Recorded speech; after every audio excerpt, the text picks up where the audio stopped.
Bonjour à tous, bienvenue dans Business Models, l'émission qui vous donne envie d'entreprendre sur Télésud.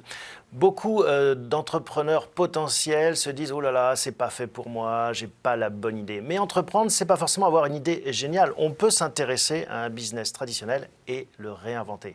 C'est le cas de nos deux invités aujourd'hui.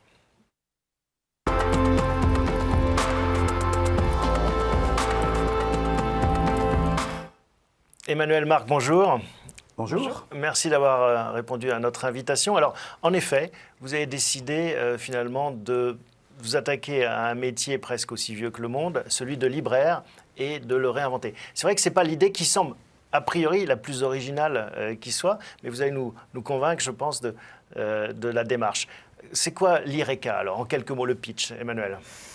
Alors, l'IRECA est la première librairie qui livre plus d'1 million de titres dans le monde avec livraison gratuite.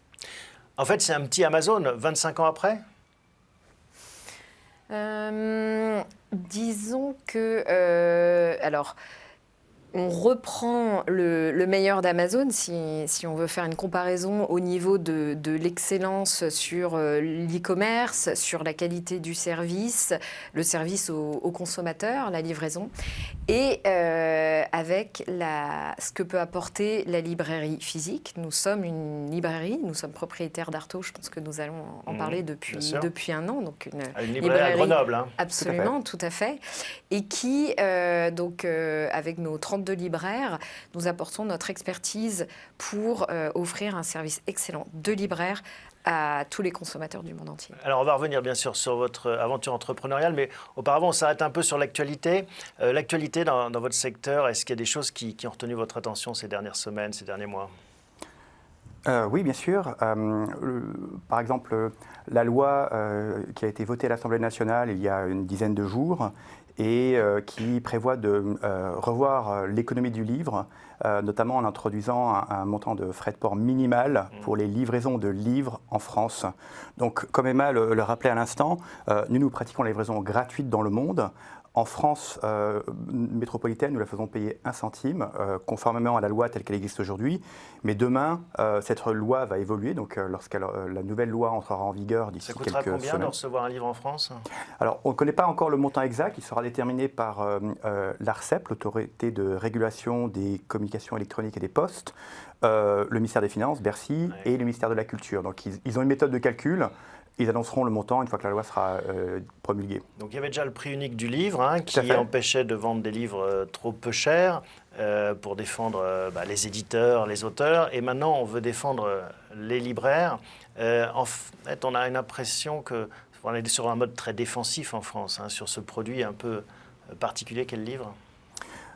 Oui, il y a une volonté très claire des pouvoirs publics depuis 1980 de soutenir le réseau de libraires indépendants. C'est une bonne chose, ça a permis de maintenir en France environ 3300 librairies indépendantes qui proposent une offre d'une richesse éditoriale très grande. Ça permet également de soutenir les éditeurs, de maintenir une grande diversité de production éditoriale. Donc ça, de ce point de vue-là, c'est une réussite. Faire vivre l'exception culturelle. Tout à fait, tout à fait. La France fait partie des pays au monde qui comptent un des réseaux de librairies les plus denses. Ce n'est pas le cas dans d'autres pays qui ont, si on prend l'exemple des États-Unis, avec une géographie, une histoire qui sont très différentes. Mais il y a beaucoup moins de librairies indépendantes aux États-Unis. Il faut faire plusieurs kilomètres avant de trouver une librairie. Et à propos de réseaux de libraires, comment est-ce qu'ils ont traversé cette crise du Covid? Parce qu'on se souvient qu'on pouvait aller chez son boucher, mais pas chez son libraire. Oui, tout à fait. C'était un peu paradoxal. Il y a eu beaucoup de débats. Est-ce que le livre est un bien essentiel ou pas? Les librairies, commerce essentiel ou pas? Dans l'ensemble, les librairies ont bien traversé la crise. Nous sommes propriétaires de la librairie Artaud à Grenoble, que nous avons rachetée en octobre 2020. C'est une très belle librairie. Donc octobre 2020, en pleine crise Covid. Tout à fait, en pleine crise Covid. On a racheté, on a eu le temps de faire un petit stage d'intégration. J'étais aux caisses pendant quelques jours, j'ai appris le métier de libraire physique. Et aussitôt après, on a écouté le discours d'Emmanuel Macron qui nous annonçait qu'il fallait repartir pour un confinement. Donc la librairie a été fermée durant tout le mois de novembre, comme beaucoup de commerces. Mais bien traversé la crise, puisque quand nous sommes arrivés, Emma et moi, aux manettes de la librairie Artaud, nous avions avec nous des partenariats avec les transporteurs et nous avons pu proposer la livraison à 1 centime durant toute la période de Noël. Donc pendant le mois de novembre, nous avons compensé la baisse des ventes de la librairie physique par de la vente en ligne.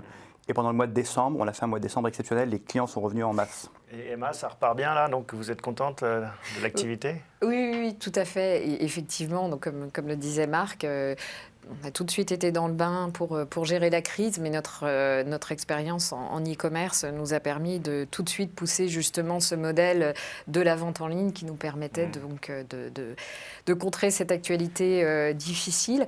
Et depuis, les ventes en ligne continuent à bien progresser. Donc c'est un vrai levier, un des leviers de croissance que nous avons activé à la librairie Artaud et dont nous sommes ravis. Un dernier sujet dans la rubrique actualité, c'est cette possible fusion entre Hachette du groupe Lagardère et Editis chez Vivendi, puisque Vivendi pourrait racheter l'intégralité de Lagardère. Comment est-ce que vous, en tant que libraire, dépendant donc de l'offre des éditeurs, vous voyez ce rapprochement? Oui, nous, on suit ça avec attention. On n'est pas particulièrement impliqué dans ces discussions, mais évidemment, elles auront des conséquences sur notre activité de libraire. On a de très bonnes relations et avec le groupe Editis Interforum et avec le groupe Hachette. On travaille très bien avec eux. Nous, ce qu'on espère, c'est que ce rapprochement, on ne sait pas exactement quelle forme il pourrait prendre, ne se fera pas au détriment des libraires. Donc, nous comptons vraiment. Ça pourrait être un risque, en fait. Ça pourrait se faire au détriment des libraires. Il y a toujours un risque de concentration, si vous voulez. Lorsque, en 2003, Hachette a voulu racheter les activités d'édition du groupe Vivendi Universal Publishing. C'est un dossier un peu ancien, mais les professionnels de l'édition s'en souviennent. Voilà, la Commission européenne a été très vigilante et a demandé à Hachette de céder certaines activités. Voilà, j'espère que les autorités de la concurrence seront vigilantes là aussi, s'il y a d'éventuels rapprochements, pour s'assurer que les équilibres du marché sont préservés, que la concurrence est préservée et qu'il n'y a pas un éditeur qui va dominer le marché et imposer ses conditions à des petits libraires comme nous. Voilà. Mais je fais confiance au pouvoir public. Les autorités de la concurrence sont là, elles veillent au grain et je pense qu'elles prendront les bonnes décisions. Bon, on va s'intéresser maintenant à votre entreprise, l'IRECA. Vous allez nous raconter quelles sont ses ambitions.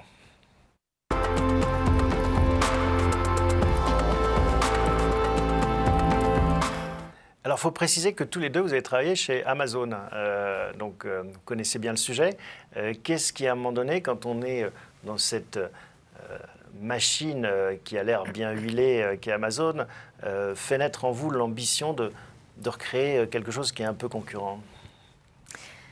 Alors, je dirais que toute cette expérience que nous avons développée donc, dans des grands groupes, que ce soit Amazon ou d'autres groupes dans lesquels nous avons travaillé, donc personnellement chez Hachette, Samsung, nous a donné des connaissances qui sont très utiles pour développer des projets et des projets d'envergure. Je dirais ceci combiné à notre amour du livre et puis le constat qu'il y a quelque chose à faire, qu'il y a un problème à régler. Malgré leur puissance, ils ont des failles, ou en tout cas, il y a des niches qu'ils ne couvrent pas aussi bien qu'ils devraient? Oui, tout à fait, puisque alors, nous avons nous-mêmes été expatriés. Donc, moi, j'ai vécu à Londres et à New York. Marc a vécu à Londres et à Montréal. Et donc, nous avons constaté à quel point il était difficile, en tant qu'expatrié français, et c'est vrai pour tous les francophones, finalement, d'avoir accès aux livres en français quand on est hors de France. Malgré Amazon, donc, c'est ce que vous dites. Malgré Amazon. C'est-à-dire que ce que font les gens, c'est que soit ils ont la chance d'habiter dans une grande métropole où il y a une librairie francophone, ou alors ils vont commander en ligne, très souvent sur Amazon, et dans ce cas-là, ça coûte cher. Donc, je dirais que c'est une niche qui n'est pas spécifiquement adressée donc, par les gros acteurs du e-commerce. Et donc, pour nous, c'était assez naturel, au vu de notre expérience, je dirais, professionnelle et personnelle, d'envisager une solution comme l'IRECA. Donc, premier défi, se coltiner à des gens comme Amazon, et vous nous avez expliqué pourquoi. Deuxième défi, selon un observateur extérieur, vous avez une connaissance plus fine de ce marché, mais c'est de se dire, voilà, la musique a été digitalisée, les films sont numériques, le livre va suivre le même chemin. Donc pourquoi s'entêter à vouloir vendre des livres physiques et des livres papier? Tout simplement parce que le livre papier reste très largement favori dans le cœur des lecteurs. La musique et la vidéo, effectivement, ont été numérisées, mais il n'y a pas un attachement de la part des téléspectateurs à l'objet DVD aussi fort qu'il peut y en avoir de la part des lecteurs pour l'objet de livre. Donc le livre numérique, certes, a progressé. Il représente, selon les données, entre 3 et 5% du volume de livres français vendus. Mais il reste cantonné à quelques genres bien particuliers, la littérature sentimentale, le polar, des genres avec du texte. Dès que vous voulez acheter un livre de littérature générale ou surtout des livres illustrés, par exemple, la plupart des lecteurs préfèrent très nettement les livres papier. Il y a encore un attachement très très fort de la part des lecteurs aux livres imprimés. D'accord, donc vous aviez identifié ce marché, mais de là à acheter une librairie, qu'est-ce qui vous a pris, en plus en plein Covid? Oui. Alors, la librairie Artaud s'inscrit complètement dans le projet Lyreca. Il y avait évidemment aussi à la base un attachement et une envie personnelle, mais du point de vue économique, ça fait complètement sens puisque donc, avec la librairie Artaud, nous avons un accès à un stock, aujourd'hui plus de 80 000 références, donc, qui nous permettent d'expédier dans le monde rapidement donc, toutes les références les plus demandées par les clients. Et puis, c'est tout le travail que nous effectuons avec les 32 libraires de la librairie Artaud pour faire des sélections, pour partager leurs coups de cœur, pour apporter une expérience vraiment de librairie, même si c'est en ligne. D'accord, en fait c'est ça l'idée, c'est de se dire la discussion que je peux avoir un peu informelle avec ma libraire ou mon libraire quand je pousse la porte de ma librairie, je veux la retrouver en ligne et avoir des conseils en disant tiens, si je veux faire un cadeau à mon petit neveu qui a 12 ans, qu'est-ce que vous me recommanderiez? Tout à fait. Tout à fait. Sur Lyreca, vous êtes vraiment dans un environnement livre. Et je dois dire que lorsque nous sommes à l'étranger, on est un peu loin finalement de toute l'activité médiatique autour de quels sont les auteurs en vogue, quels sont les titres qui paraissent. Moi, en tant que mère expatriée à New York, par exemple, je ne savais pas nécessairement quel livre il fallait que j'achète à mes 2 enfants. Ouais. Et donc, le fait de pouvoir avoir accès à une librairie en ligne, donc Lyreca, qui fait une sélection, est un vrai atout. Et alors l'histoire des frais de port, parce que vous disiez ça coûte très cher quand on commande, quand on est expatrié sur Amazon, ses manuels scolaires par exemple. Comment est-ce que vous résolvez cette équation, vous? Comment est-ce que vous arrivez à livrer à 1 centime? Alors, 1 centime en France, gratuitement dans le monde. Gratuitement même. Tout à fait. Et comment on y arrive? Tout simplement par 2 facteurs. Le premier, c'est que nous avons des tarifs négociés avec les transporteurs. Donc, avant de se lancer dans ce projet, on a bien réfléchi, on a contacté différents transporteurs et on s'est mis d'accord avec eux sur des tarifs qui sont nettement inférieurs à ce que paie monsieur, madame, tout le monde quand vous achetez un Colissimo au bureau de poste. Ça j'entends, mais vos concurrents, ils ont la même approche et les mêmes tarifs, j'imagine. Pas forcément, en tout cas ça dépend desquels. Les plus grands, évidemment, ont des tarifs négociés très intéressants, mais ce n'est pas forcément le cas des plus petits, en tout cas des petites librairies. D'accord. Le deuxième facteur, et Emma le rappelait à l'instant, c'est qu'on a un stock important. On a plus de 80 000 références uniques sur 3 étages dans notre librairie Artaud à Grenoble. Et donc, on est capable, la plupart du temps, en tout cas sur les ouvrages les plus demandés, de glisser plusieurs livres dans un seul et même envoi, puisque les clients commandent en général 2, 3, voire 4 livres. Et ça nous permet d'amortir les coûts d'expédition sur 4 articles. Et donc, ça réduit d'autant les frais de port. Votre marché, donc, c'est les expatriés francophones, enfin les francophones. On est très regardé en Afrique, donc il y a aussi un marché potentiel. C'est ça, plus que les Français qui ont des librairies au coin de chez eux? Notre marché, ce sont les 300 millions de francophones de par le monde, donc il y en a à peu près 67 en France, mais il y en a beaucoup, et notamment en Afrique, vous avez raison de le rappeler, la francophonie est aujourd'hui en croissance, notamment grâce au continent africain. Il y a de plus en plus de francophones sur le continent africain, c'est une très bonne nouvelle, et pour nous, il constitue un marché potentiel très important. Que vous allez adresser, que vous adressez déjà, parce que c'est tout récent, hein? Oui, tout à fait. Nous livrons en Afrique. Alors, la particularité pour l'Afrique, c'est que nous utilisons exclusivement DHL Express pour les livraisons, parce que les réseaux postaux locaux ne sont pas toujours très fiables. Donc, nous, on veut être sûr que les livres vont arriver à bon port. Donc, on envoie tout par DHL Express. La condition pour y arriver, c'est quand même d'introduire un montant minimum de commande. Donc, grosso modo, le montant minimal de commande pour une livraison en Afrique est de l'ordre de 60-70 euros, ce qui est beaucoup, mais c'est important, si vous voulez, pour le client d'avoir la certitude que son colis va arriver en bon état. Voilà. Et Bien pour sûr. ça, on fait appel à un service d'un expressiste comme DHL. L'ambition de l'IRECA, c'est quoi? Alors, c'est d'aller sur d'autres langues, si ça fonctionne, ou c'est de développer d'autres produits, de devenir, j'y reviens, Amazon? Alors, l'ambition est de rester sur le livre. Comme vous dites, pourquoi pas envisager des axes de développement qui seraient d'autres bassins linguistiques, livrer donc des livres en anglais, en espagnol. Pour l'instant, donc nous nous concentrons vraiment sur le livre en français. Je pense qu'on a déjà un beau gros, challenge. 300 millions de clients à conquérir déjà. Voilà, c'est ça. Comment est-ce qu'on finance ça? Est-ce que c'est des gros moyens? Est-ce que vous autofinancez? Est-ce que vous cherchez des partenaires? Comment vous faites?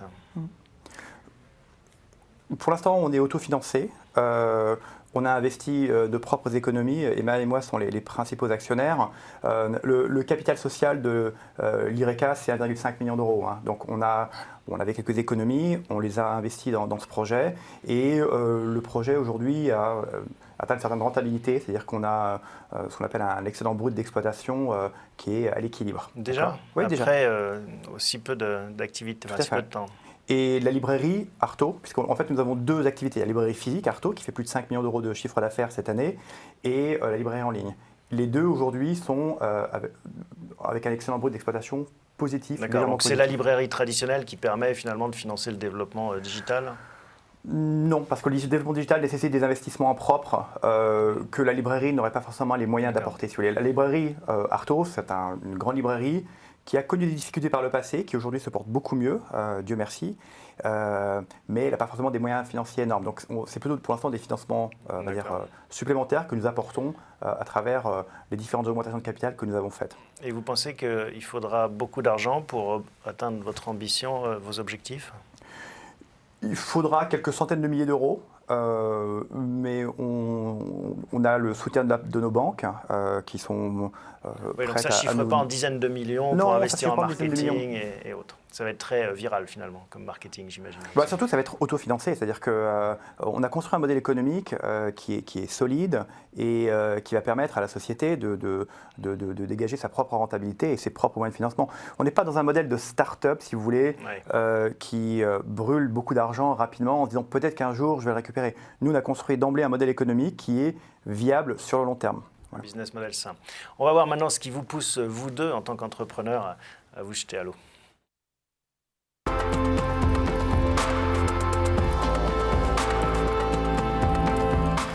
Alors, on l'a rappelé, vous aviez des carrières remplies de succès dans des grands groupes. À un moment donné, on se réveille et on se dit, il me manque quelque chose, j'ai envie d'une autre aventure. Comment ça s'est passé chez vous? Alors, personnellement, j'ai toujours adoré développer des projets et spécifiquement dans le domaine du contenu. Donc, que ce soit le livre ou bien le contenu sous un format plus digital, et pas uniquement l'e-book, mais ça peut être du contenu auquel vous avez accès sur vos écrans mobiles, sur ordinateur. Et à force de développer des projets qui ont eu pour plusieurs, qui ont rencontré pour plusieurs un succès, véritable succès, dans différents groupes, je me suis dit pourquoi pas le faire pour moi-même. Pour moi-même, finalement. Je pense que le fait d'avoir eu cette expérience de plusieurs projets qui ont réussi, on se dit, renforce la confiance en soi, finalement, pour se lancer un jour. Bien sûr. Et quel était le déclic alors? Le déclic, alors, en fait, personnellement, j'ai lancé une première start-up à New York, donc qui publie des sites de contenu dans plusieurs pays. Ça s'est fait, je dirais, presque un peu par hasard, parce qu'il y a eu une opportunité. Et donc, c'était un projet avec un modèle économique assez simple. Donc, on s'est lancé, puis finalement, ça a bien marché. Et donc, ça continue D'accord, encore donc vous aujourd'hui. étiez déjà un peu entrepreneur Ah oui, complètement entrepreneur. à côté, en fait. Tout à fait. Et puis, en 2019, donc, lors d'un passage en France, nous nous sommes vus avec Marc, qui m'a parlé de l'idée de l'IRECA, qui est l'idée de Marc. Et donc, le projet m'a immédiatement séduite. Et donc, Et c'est comme ça que vous êtes associés. Et absolument. Marc, vous, donc c'est quelque chose qui vous travaillait depuis longtemps. Vous attendiez quoi? Le bon moment, la bonne rencontre? Qu'est-ce qui manquait Alors, pour y moi, aller? c'est quelque chose qui me travaille depuis très longtemps. J'ai toujours été passionné de livres, notamment depuis qu'à l'âge de 18 ans, quand j'étais en prépa HEC, j'ai rencontré un professeur de lettres exceptionnel qui m'a donné envie de travailler dans un domaine qui soit en relation avec le livre. J'ai continué par des études de commerce et de gestion, mais j'ai terminé par des études de lettres parce que voilà, je voulais compléter ma formation et être plus baigné vraiment dans le domaine du livre. J'ai par la suite travaillé à Montréal, à Paris, dans différents domaines, mais j'ai toujours voulu rejoindre le secteur du livre et j'ai eu l'occasion d'y entrer en 2008 grâce à Amazon qui se développait en France. Et voilà, j'ai eu l'occasion d'apprendre énormément chez Amazon. C'était une découverte. C'est une entreprise qui bouscule un petit peu les traditions dans le secteur du livre avec des méthodes parfois un peu discutable, on peut le dire, mais qui a le mérite vraiment d'innover. Et c'est ça qui m'a séduit. J'ai énormément appris. J'y suis resté 11 années entre 2008 et 2018. Mais à la fin, il me manquait quelque chose. Il me manquait d'une part l'indépendance et d'autre part, je regrettais qu'Amazon ait évolué vers quelque chose qui soit finalement assez différent d'une librairie en ligne. Ils sont toujours numéro 1 dans la vente en ligne de livres, mais aujourd'hui ils font plein d'autres choses. Et quand vous êtes un passionné de livres, parfois chez Amazon vous vous sentez un petit peu seul. Donc j'ai eu envie de créer une entreprise qui serait différente, une librairie en ligne qui soit faite par et pour des passionnés de livres. Voilà. Et comme Emma l'expliquait, j'ai réfléchi à une opportunité, celle des Français expatriés et du manière générale des francophones qui cherchent des livres de par le monde. Et c'est ça qui m'a décidé. Mais de là à se lancer en plein Covid, ça doit être aussi un saut dans l'inconnu qui n'est pas simple. En fait, l'idée préexistait au Covid, puisque donc, nous avons lancé assez récemment, il y a quelques semaines, mais finalement, ça fait... Mais vous rachetez la librairie en plein Covid, finalement. Alors, la librairie, oui. C'est Oui. vrai que l'IRECA, on a travaillé avant. La librairie, oui, mais nous avions déjà un partenariat stratégique avec Artaud depuis Ouais. plusieurs mois. Donc le train était lancé, il fallait, tout à fait. fallait monter à bord. En fait, nous avons commencé à travailler sur le projet dès 2019 en réunissant une équipe de développeurs qui est basée à Prague pour commencer à travailler sur le cahier des charges. Ils ont commencé le développement dès 2019. Bon, le Covid est arrivé, ça nous a surpris comme tout le monde. On s'est adapté. Bon, on appelle l'émission Business Models parce qu'on parle des modèles d'affaires, mais aussi des modèles qui peuvent servir d'inspiration. Est-ce que vous avez des figures qui vous inspirent dans votre vie d'entrepreneur? Je vais en citer un, Oui. Jeff Bezos, Bon, qui est probablement celui qui ça coche les cases. tout à fait, qui est le plus influencé. Je ne l'ai jamais rencontré, mais en tout cas... Non, en 11 ans chez Amazon, vous ne l'avez jamais croisé. Non, je ne l'ai jamais croisé. Je crois qu'il restait trop souvent aux États-Unis. Alors, j'ai été allé 2-3 fois à Seattle, mais je n'ai pas eu l'occasion de le rencontrer. Mais il a su créer une entreprise avec une culture très très forte, alors avec des bons et des mauvais côtés. Hein. Moi, j'ai choisi pour créer l'IRECA de ne garder que les bons côtés. Et les bons côtés, ce sont en particulier cette capacité d'innover au service du client, cette Mettre le client au obsession centre. du client, exactement. C'est vraiment ce qui fait la force d'Amazon, c'est ce qui a fait son succès. Et c'est ce que nous, on a retenu, cette capacité à innover au service du client. Et également, je dirais, cette capacité à réfléchir à long terme. C'est-à-dire qu'il a vraiment une vision à très long terme pour son groupe. Et nous, on essaie de développer une vision à long terme également dans tout ce que nous faisons pour l'IRECA. Donc, nous ne raisonnons pas à toute petite échelle. Et dans l'instant présent, nous essayons de voir vraiment très grand et très loin. Et vous, Emmanuel? Alors, je ne vais pas être très figure. originale, mais finalement, je rejoindrai Marc, en fait. Nous ne sommes pas Amazon. On est vraiment une entreprise différente, avec des valeurs Bien différentes, sûr. des priorités différentes. Ce qui est certain, c'est que notre expérience chez Amazon nous a beaucoup marqué et on en retient tout ce qui fait la force d'Amazon qui nous a beaucoup inspiré. Et c'est vrai qu'on pratique toute cette expérience, tout toutes ces connaissances Et vous au l'adaptez quotidien. à votre entreprise. Vous parliez d'ambition long terme. En un mot, en une phrase, ce serait quoi l'ambition long terme de l'IRECA? Oui. Expédier des livres dans toutes les langues dans le monde entier. Bon, revenir finalement à l'Amazon des origines, qui s'est fondée autour du livre. Oui, mais Amazon a maintenant s'est éloigné du monde du livre. Si vous Oui, voulez. ça, on Voilà, est d'accord, c'est un supermarché maintenant. Mais Ouais, tout à fait. au départ, c'était ça le projet. C'est par là que Amazon a débuté, oui. Bon, eh ben, écoutez, bon vent à vous deux. Vous viendrez nous raconter la suite de l'aventure, j'espère, dans d'autres épisodes. Merci en tout cas pour ce témoignage. Merci à vous tous pour votre fidélité. On se retrouve la semaine prochaine pour un nouvel épisode de Business Models.